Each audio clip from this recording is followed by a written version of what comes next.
Le concept de la bête, tel que décrit dans la prophétie biblique, fait référence à une entité émergente ou à une coalition de nations qui finira par ouvrir la voie à un contrôle mondial sans précédent. Nous entendons souvent parler des agendas mondialistes et de l'influence des entités mondialistes, et il est clair que ce système de la bête représente une domination mondialisée imminente sur l'humanité. La vision de Jean dans le livre de l'Apocalypse dépeint un monde au bord de ces derniers jours, où l'Antéchrist appelé la bête imposera son régime malveillant sur la terre. Alors, comment connaissons-nous l'étendue de ce pouvoir? La Bible offre des aperçus précis de la vaste influence que l'Antéchrist exercera. En examinant ces détails scripturaires, nous pouvons faire des prédictions éclairées sur la manière dont les systèmes mondiaux pourraient évoluer pour s'aligner sur la prophétie biblique. Par exemple, le contrôle des transactions financières et la surveillance des habitudes de dépenses personnelles résonnent fortement avec le concept de monnaie numérique de la Banque centrale. En ce qui concerne le règne de l'Antéchrist, beaucoup se concentrent sur les aspects tangibles, comme la mise en œuvre potentielle d'une monnaie unique et la fameuse marque de la bête, qui régulerait les achats et les ventes. Cependant, cette question va bien au-delà de la simple monnaie. La faisabilité d'un tel système implique la nécessité d'une unité sans précédent entre les gouvernements mondiaux, ouvrant la voie à un gouvernement mondial unique. Cette préoccupation croissante a conduit de nombreux chrétiens à se pencher plus en profondeur sur les affaires courantes, les avancées de la technologie numérique, les tendances économiques et le climat mondial général. On s'attend à ce que ces changements dans les systèmes mondiaux posent les bases pour qu'une figure comme l'Antéchrist s'élève et prenne le contrôle, accomplissant ainsi les prophéties inquiétantes des derniers jours. Les bases physiques de l'accomplissement des prophéties bibliques sont déjà en place. Les technologies et les systèmes décrits dans ces textes anciens font désormais partie de notre réalité quotidienne, ce qui rend les prophéties plus tangibles que jamais. Bien que nous ne puissions pas prédire si ces événements se produiront aujourd'hui, dans un siècle ou dans un millénaire, il est indéniable que nous entrons dans une nouvelle ère. Alors que nous nous plongeons dans des livres comme l'Apocalypse et Daniel, ce qui semblait autrefois être de la fiction spéculative résonne désormais avec nos expériences actuelles. Ce changement est important car le livre de l'Apocalypse est à la fois prophétique et très descriptif, présentant une description graphique de la fin des temps qui peut être difficile à digérer pour certains. Les gens peuvent facilement trouver du réconfort dans les histoires de David et Goliath, qui célèbrent le triomphe et la protection divine. Pourtant, les descriptions de la colère et du jugement de Dieu dans l'Apocalypse, bien qu'elles soient destinées à transmettre des vérités profondes, peuvent être troublantes. Cependant, le but de la Bible n'est pas d'instiller la peur mais d'offrir de l'espoir et du réconfort. La question à laquelle nous sommes confrontés est de savoir si nous allons permettre à la technologie d'éroder notre autonomie, en contrôlant des aspects de notre vie tels que notre capacité à acheter ou à vendre. Avec l'essor de l'intelligence artificielle, chacun de nos faits et gestes est de plus en plus surveillé. Nous avons déjà été témoins de la surveillance de nos activités financières et de discussions sur les identifiants numériques et les puces RFID qui pourraient stocker des données personnelles et faciliter les transactions sans espèces. L'IA devient omniprésente dans la gestion et l'influence des comportements dans divers secteurs de la société. Ces avancées soulignent que les changements prophétisés ne sont pas des possibilités lointaines mais des réalités en évolution. En restant vigilants et informés, nous pouvons traverser cette nouvelle ère avec espoir et préparation, conscients que les signes prédits dans les Écritures se manifestent dans notre monde aujourd'hui. Tous ces développements suggèrent que les bases sont posées pour la montée de l'Antéchrist et l'établissement du système de la bête. Cependant, il est important de ne pas considérer ce message comme un message de malheur et de tristesse. Au contraire, laissez-le vous inspirer pour vous rapprocher du Christ. Je vous exhorte à donner la priorité à Jésus dans votre vie et à vous immerger dans l'étude de la parole de Dieu. Ce faisant, vous reconnaîtrez mieux les signes des temps et serez prêt à affronter ce qui vous attend. Restez vigilants, testez continuellement tout par rapport à la vérité des Écritures. Êtes-vous prêt à affronter la possibilité de temps difficiles à venir?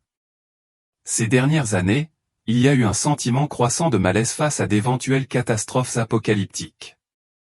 Des troubles politiques et des pandémies mondiales aux calamités naturelles et aux événements célestes, de nombreuses personnes ressentent un besoin accru de se préparer à la fin. La communauté des prêpeurs s'est considérablement développée en conséquence.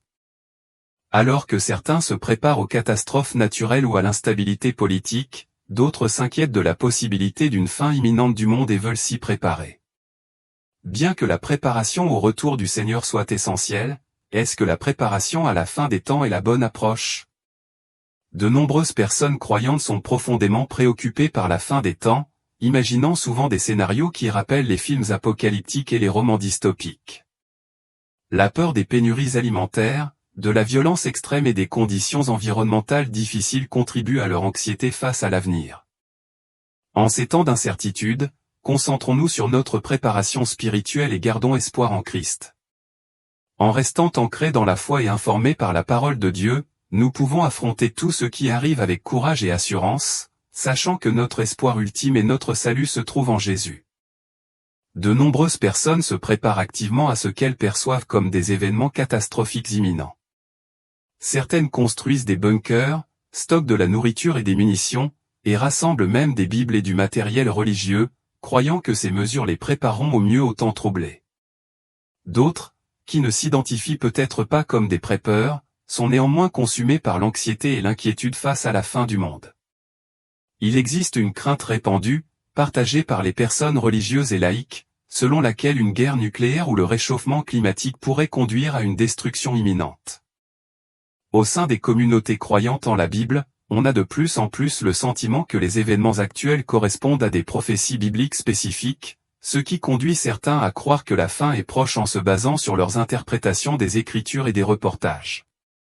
Chaque perspective semble avoir sa propre « horloge de la fin du monde », suggérant que le monde est au bord du désastre sous différents angles.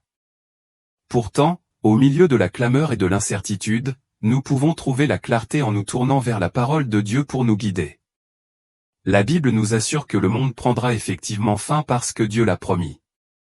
Cependant, notre approche pour comprendre et nous préparer à cette éventualité est cruciale. Jésus lui-même a parlé du moment de la fin dans Matthieu 24, 36-39, offrant un aperçu profond de la façon dont nous devrions considérer ses préoccupations. Pour ce qui est du jour et de l'heure, personne ne le sait, ni les anges des cieux, ni le Fils, mais le Père seul. Car ce qui arriva du temps de Noé arrivera de même à l'avènement du Fils de l'homme. Comme au jour avant le déluge, les hommes mangeaient et buvaient, se mariaient et donnaient en mariage, jusqu'au jour où Noé entra dans l'arche, et ils ne se doutèrent de rien jusqu'à ce que le déluge vînt et les emporta tous, ainsi arrivera à l'avènement du Fils de l'homme. Ce passage souligne que le moment exact de la fin n'est connu que du Père. Tout comme les gens du temps de Noé n'étaient pas conscients du déluge imminent jusqu'à ce qu'il soit trop tard, la venue du Fils de l'homme en surprendra beaucoup. Nous devrions donc nous concentrer sur une vie fidèle et une préparation spirituelle, plutôt que de nous focaliser sur la prédiction de dates ou d'événements précis. En nous ancrant dans la foi et en restant vigilants, nous pouvons faire face à tout ce qui arrive avec un sentiment de préparation et de paix. Jésus déclare clairement que personne ne connaît le jour exact de son retour. Ce jour fait référence au moment où il reviendra et à la fin des temps, comme nous l'avons vu plus haut dans Matthieu 24. Les disciples s'étaient renseignés sur la destruction du temple et les signes de sa venue, et une grande partie du chapitre répond à leurs questions sur ces événements. Cependant, en ce qui concerne le moment précis de son retour, Jésus souligne qu'il reste inconnu. Il ne nous a pas fourni de code caché ou d'ensemble de signes pour déchiffrer le moment de son retour. Jésus nous met en garde contre le fait de consacrer tout notre temps et toute notre énergie à essayer de déterminer le moment exact de sa venue. L'accent ne doit pas être mis sur le calcul du temps, mais sur une préparation constante. Comme l'indique Matthieu 24h42, veillez donc, car vous ne savez pas quel jour votre Seigneur viendra. Le fait que nous ne puissions pas savoir quand le Seigneur reviendra ne signifie pas que nous ne pouvons pas être prêts. L'incertitude de son retour souligne l'importance d'être toujours préparé. Cependant, notre préparation ne doit pas consister à survivre à des scénarios catastrophiques. Jésus ne nous demande pas de stocker des provisions ou de construire des abris pour affronter un monde apocalyptique. Au contraire, la préparation qu'il appelle est enracinée dans la fidélité. Que la fin soit lointaine ou imminente, le message essentiel pour les chrétiens reste le même. Notre objectif doit être de vivre fidèlement au roi Jésus. Cela signifie éliminer activement le péché de nos vies, approfondir notre foi, adorer le Seigneur et refléter sa lumière dans le monde. Notre préparation ne consiste pas à survivre à un scénario apocalyptique, mais à incarner les principes de la foi et de la justice, prêts à son retour à tout moment. Nous sommes appelés à refléter la lumière de l'Évangile dans le monde qui nous entoure, en incarnant l'espoir et la vérité du Christ dans tout ce que nous faisons. Nous pouvons nous inspirer de l'attitude exprimée par Paul dans sa lettre aux Philippiens. Bien qu'il ait été emprisonné et qu'il ne sache pas s'il serait libéré ou exécuté, Paul a choisi de ne pas s'inquiéter de l'issue. Au lieu de cela, il a décidé d'honorer le Christ quel que soit son sort. Il a écrit, « J'attends et j'espère ardemment que je n'aurai pas honte du tout, mais qu'avec une pleine assurance, maintenant comme toujours, Christ sera honoré dans mon corps, soit par ma vie, soit par ma mort. Car pour moi, vivre c'est Christ, et mourir est un gain. » La perspective de Paul était que, qu'il affronte la mort ou qu'il continue à vivre, sa mission était de rester fidèle et d'honorer le Seigneur. Cette perspective est un modèle puissant pour nous. Que le retour du Seigneur soit imminent ou dans plusieurs années, nous devrions utiliser notre temps pour le servir et partager son message. Si nous vivons les derniers jours avant son retour, consacrons chaque instant à son œuvre et évangélisons avec urgence. Inversement, si son retour est lointain, investissons notre temps pour grandir spirituellement et le servir fidèlement. Dans les deux cas, notre engagement envers le roi Jésus garantit que nous sommes toujours prêts pour son retour.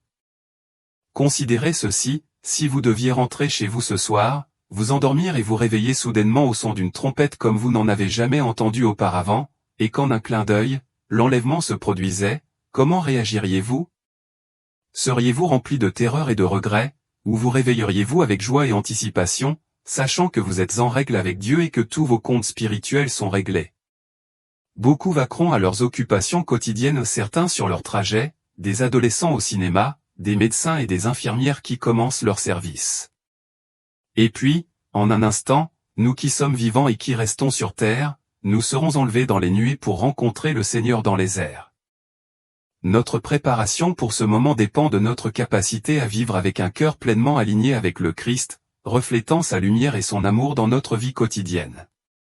En faisant cela, nous nous assurons que, quelle que soit la date du retour du Seigneur, nous l'accueillerons avec joie, sachant que nous avons vécu fidèlement et que nous sommes prêts pour sa venue.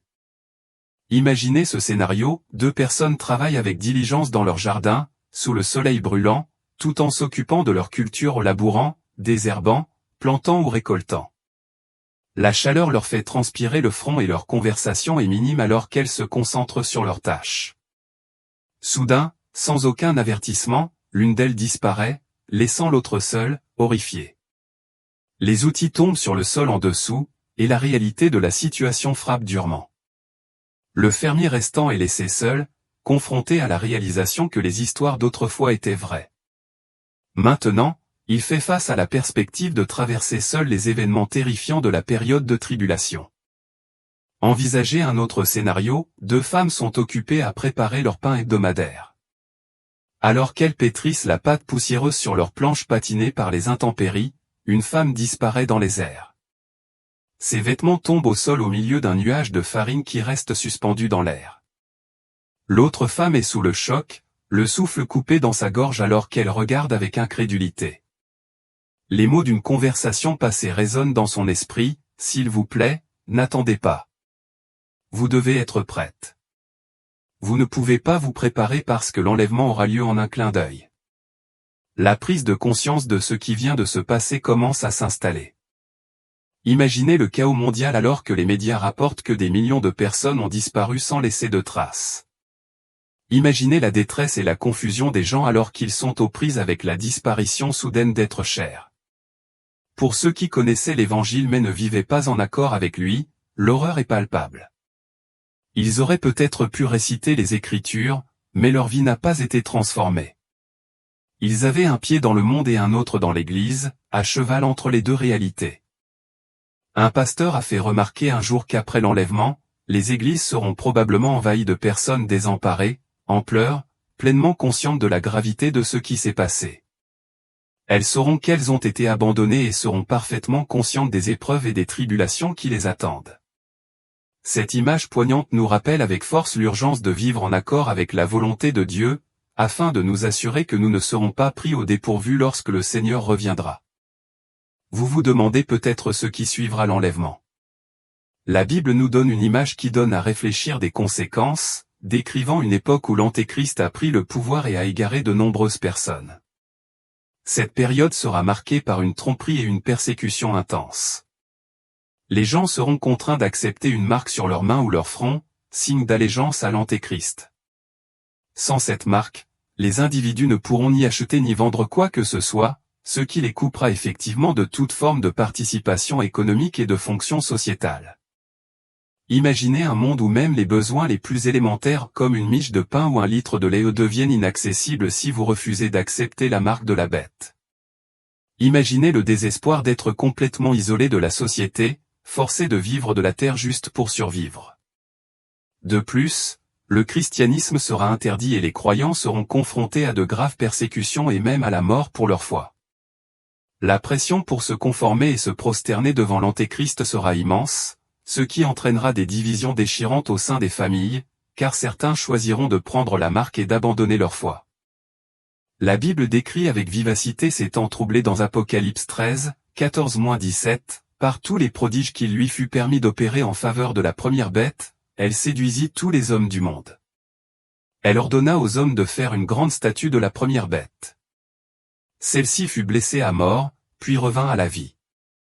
Il lui fut alors permis de donner la vie à cette statue pour qu'elle puisse parler. Alors la statue de la bête ordonna que quiconque refuserait de l'adorer fût mis à mort. Elle ordonna que tous les hommes, petits et grands, riches et pauvres, libres et esclaves, reçussent une marque sur la main droite ou sur le front. Personne ne pourrait rien acheter ou vendre sans cette marque, qui était soit le nom de la bête, soit un nombre représentant son nom. Ce passage décrit une période de tribulation sans précédent, où le système mondial sera dominé par le règne de l'Antéchrist. La capacité d'acheter ou de vendre sera strictement contrôlée par cette marque, et l'adoration de la bête sera imposée avec de graves conséquences. Cette vision de l'avenir met en évidence l'importance cruciale de rester ferme dans la foi et de se préparer spirituellement, en veillant à ce que nous soyons alignés avec la vérité et la justice de Dieu. Imaginez vivre dans un monde où exprimer ouvertement votre foi en Dieu pourrait entraîner de graves répercussions. Imaginez une société où vous devez cacher vos croyances, sans savoir qui parmi vous est digne de confiance. Dans ce monde, une marque sera exigée pour toutes les transactions, soumettant chaque activité financière au contrôle de l'Antéchrist. Cette marque signifiera l'allégeance à lui, et sans elle, vous ne pourrez rien acheter ou vendre.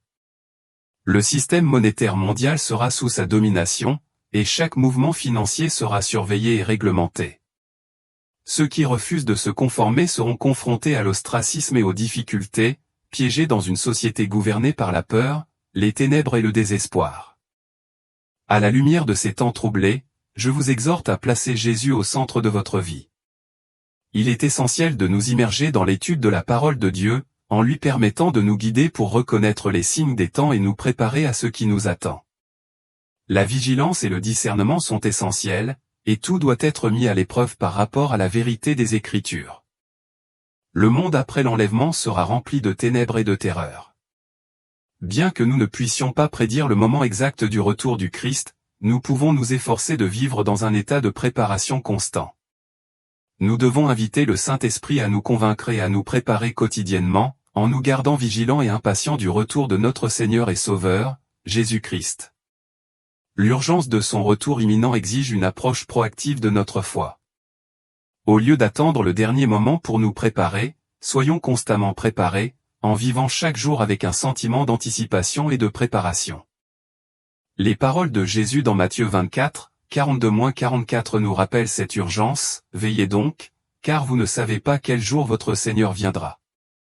Sachez-le bien, si le maître de la maison savait à quelle heure de la nuit le voleur doit venir, il resterait éveillé et ne laisserait pas percer sa maison.